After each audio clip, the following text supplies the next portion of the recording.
Yeah, so there is definitely some politics involved, at least with the E8 and E9 thing, and especially when you start talking about your group to wing command chief. That is definitely political. So, which yeah, dealing with now actually, I am anyway, Fun. and I'm not very political. So there we go. Yeah. I I may not believe be in your you. guy. Right. But no, I agree with the no lieutenants. Because it doesn't make sense. So for a second lieutenant, you're usually that, and I could get it wrong, and there's no definitive answer because there are different variables involved in that. But usually for a second lieutenant, you're in that position for 1 to 2 years. Then a first lieutenant, you're in there for 3 to 4 years. And then a captain, you're usually 5 to 10, I believe. I think it's 2 years per lieutenant rank, The, right? I think those are automatics because you get promoted to captain basically automatically at your yeah, they're 4 year automatic, and mark. same with major. Yeah, well, yeah, mostly. You'll get, like I said, unless you get in trouble, you'll get major. So, but your workhorses of the officer corps are your kind of captains, and definitely your majors. Your majors are workhorses. Yep. And so I, like, in my mind, I equate your captains to kind of staff sergeant, and your majors to a tech sergeant. Like, and I don't mean with responsibility and authorities. I'm talking about just your workhorses. A Yep. tech sergeant is the workhorse, at least in special warfare.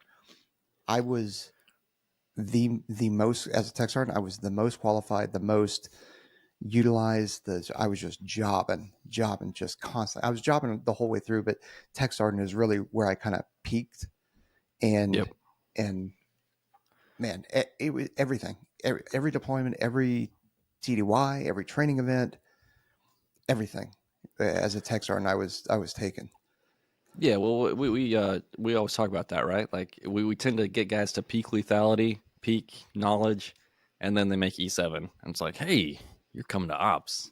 That's like it's Yeah, good to get a break, but like you never you feel like you lose something, a little bit of something. You see guys that try to stay E6 for as long as possible, but they end up just being team sergeants anyway because you can't maintain that. Like if you're a worker and people like you and like all these other things, it's like, well, you're the team sergeant. It's like I'm not an E7. They're like, I don't I don't care. care. Yeah. But Well, you're so that's boy, we're gonna get off on a tangent here, but yeah.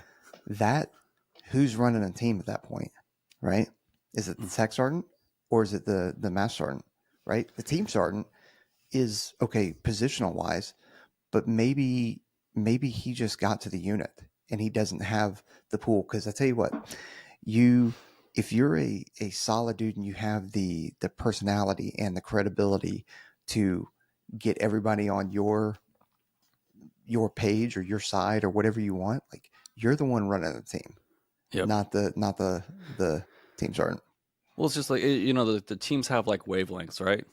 And you can walk onto a team and like if you're not on the same wavelength as like the senior E6 as an E7, right? And you're asked to like you're the team sergeant, like that's why like I always tell people like you should just ease into it, chill into it, like figure out what's going on. Because if you come in with these great big ideas, and this goes for officers and enlisted, right? Mm-hmm. You see these guys come in and they're totally different wavelength, and they're like everybody needs to be this tomorrow, and everybody's just like that doesn't make any sense. That's not what we do. And then they're all looking at that E6, and he's just like, I'll take care of this. Like, and Yeah, then then you have that friction. yeah, but it's good friction.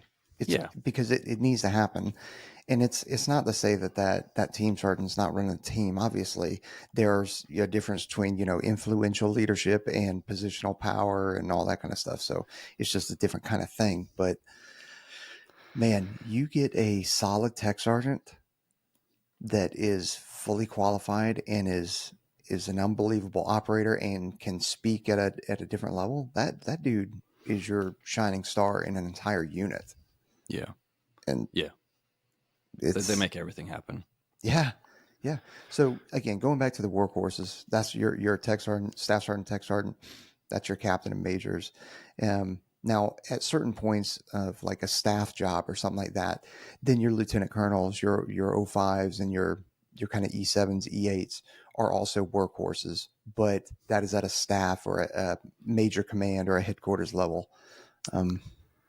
Yeah, we have way too much staff for We do. everything. Ooh, I might push back on that one a little bit. All right.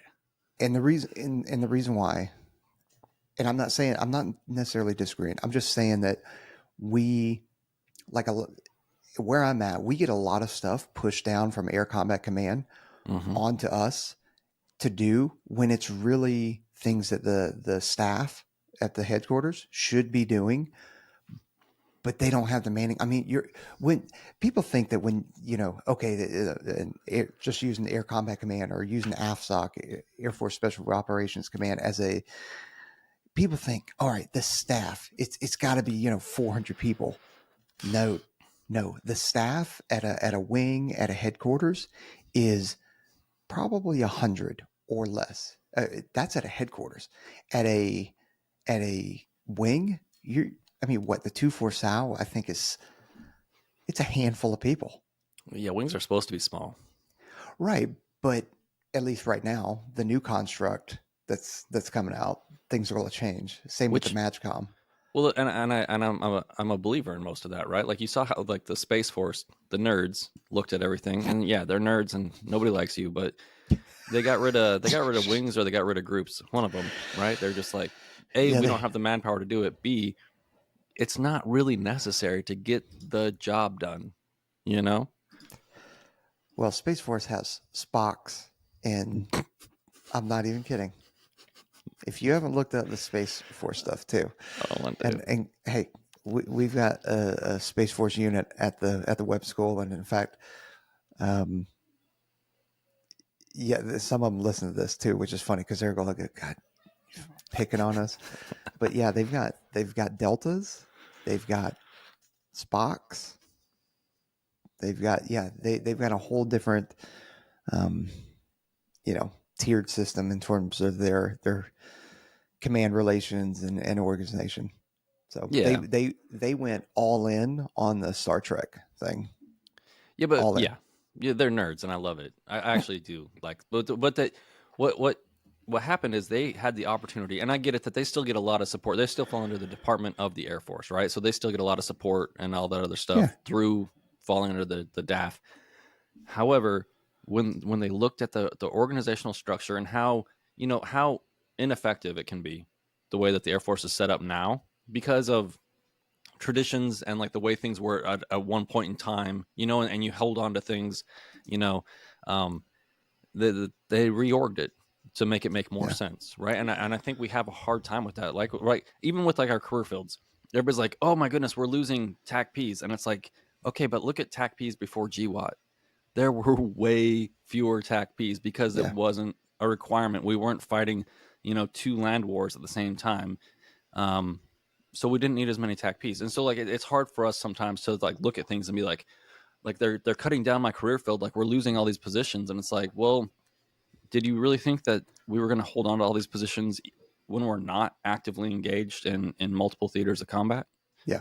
And that's a natural ebb and flow of the military. We surge when we need to, and then we divest when we can and when we need to. The weird thing right now the Air Force is going through is everybody's talking about this recruiting crisis and it's a sinking ship. Reality, it's not. Believe me, it's not. What the recruiting crisis is that there are certain career fields that aren't getting the manning and the recruits that they need, where there are other career fields that are 200% manned. Right. Like we're not balanced right now, and that's what we're trying to. That's the concern, and that's what we're trying to do.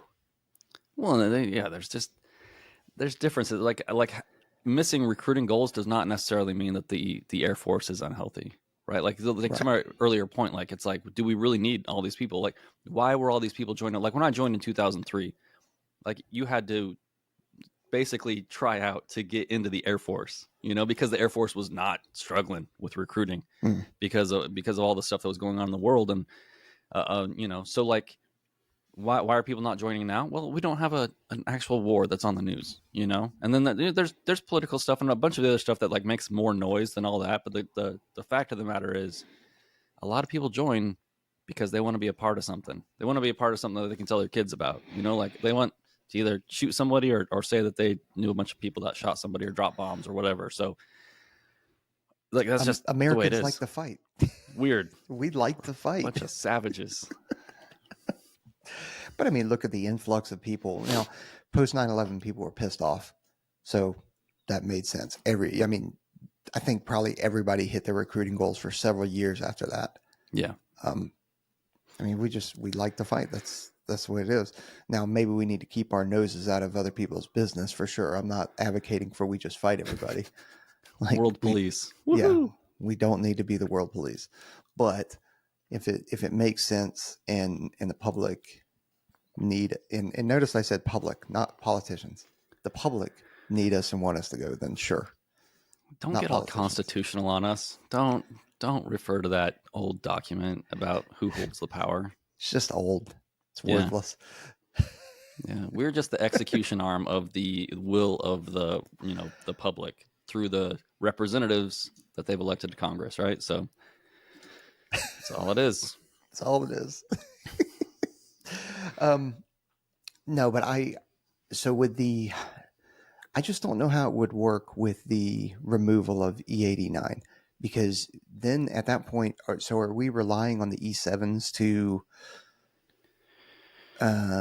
do the care and feeding for the ones that don't go over to officer? Because you're still going to have a large amount of enlisted, and there would also have to be only so that we don't get too top heavy. There would have to be only a certain percentage can go officer. Right. Yeah. I mean, there'd be like an accession. There's a process, right? Like it's not like, hey, I scored 13 on my ASVAB and I made it into the Air Force with a waiver, and like I want to be an officer. Like, no offense to dumb people, but you know, it is what it is. Like you have to. There's going to be like wickets that you have to get past to become a warrant officer and then to become an officer. Just like in the Marine Corps, right? If you want to go from staff sergeant to a warrant officer, there's things you have to do. And then at a certain point in your warrant officer career, it's like, hey, do you want to become a lieutenant or do you want to stay on the warrant officer track? Like these things are not impossible to do. But yeah, it's like you have to get selected, you have to put in paperwork, you have to do all these other things to get to that next level of whatever it is that you want to do. And so like if you become a warrant officer and you become a pilot and you're like, hey, I don't want to become like an officer. I have no, I hate people, but I love flying. It's like, hey, well, you can stay here. You can become a Whiskey 4 and you can be as crusty and fly as much as you want to. And that's really good. And that way we're not paying them, more money than we need to but that's where your experience lies, right? And then if some guys are, obviously we see this on the 160th too, it's like, no, like I want to lead this organization. Yeah. It's like, okay, yeah, like crossover, become an officer, but you already have 10 years experience. And so like, yeah, like you might have to do 30, 40 years to become a general. Like good.